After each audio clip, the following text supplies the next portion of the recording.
For this crafting experiment, I wanted to challenge myself to salvage this plaque that I found at the thrift store. I wanted to fix up the paint and change it to a pink instead of that bright yellow. So to take away the paint, I grabbed a cotton ball and immersed it in some nail polish remover. And although the nail polish remover did a really good job at getting rid of the paint, it did leak in between all of the letters. So while it was still wet, I used some of the water and a Q-tip to get rid of the in-between coloring that had gone in. Realizing that the cotton ball was not the right call, then I started using a Q-tip to also get rid of the yellow itself, so it would allow me more control in between the letters so that when I did all the other stuff, it wasn't as messy. Now, I am super budget friendly, so I didn't want to use normal Q-tips for this, so I just kept making my own by taking off the tip and then wrapping it on some cotton and then using my own fingers to give it a shape, which in itself was great because then I was able to give it a more precise tip for those middle sections that I really wanted to get the paint out of. In between, I also attempted to use regular alcohol, but it did nothing. It was just like I was putting water on top of the plaque. So nail polish remover was definitely the way to go. So on this first stage, all I was concentrating on was removing all of the yellow, or as much as possible. So using the Q-tip that I created and then using some force all around the letters and around the edging to continue removing it. And then using some of that water to clean the in-betweens. Again, trying to keep the majority of that black, of that pureness of how the plaque came to me. Then when it was time to finally choose a color, I wanted to go for something girly and cute, so I went for pink.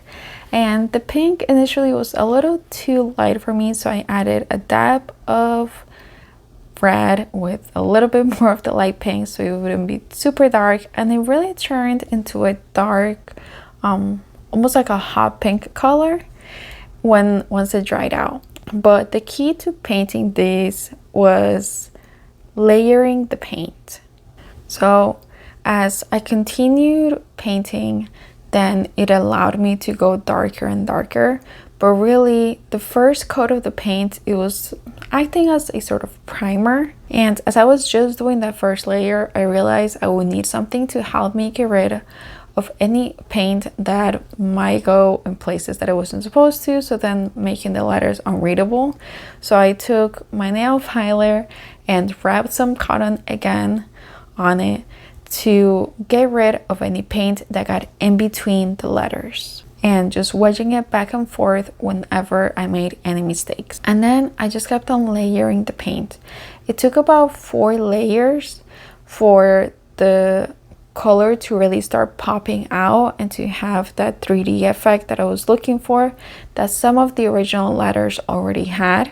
So I just kept doing it until I felt satisfied with the colors and the way that the texture was looking. The texture of the letters themselves was very important, so I kept trying to make my brush really wet so it would almost be like a light layer that was dropping. It was like a little droplet on each of the letters, and I was spreading the paint from those droplets. And the really great thing about this project is that because it was like this metal rough looking, then it gave the letters like a real chance to pop out and be dramatic, which I absolutely loved. Especially since this is my favorite prayer. I have it in multiple places throughout the house.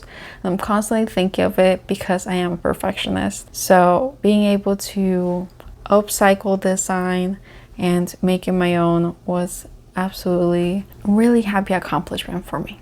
After I finished all of the pink stuff, I did go in and start doing the same for the white. But because the white wasn't as tainted or as removed, or I wasn't trying to change the color of the white, I like the white color, then I just painted over the top, fixed some of the little details with the black all over wherever I saw that the silver was coming through, and then I got to enjoy my beautiful new sign. If you enjoyed this project, be sure to subscribe and watch this video right here.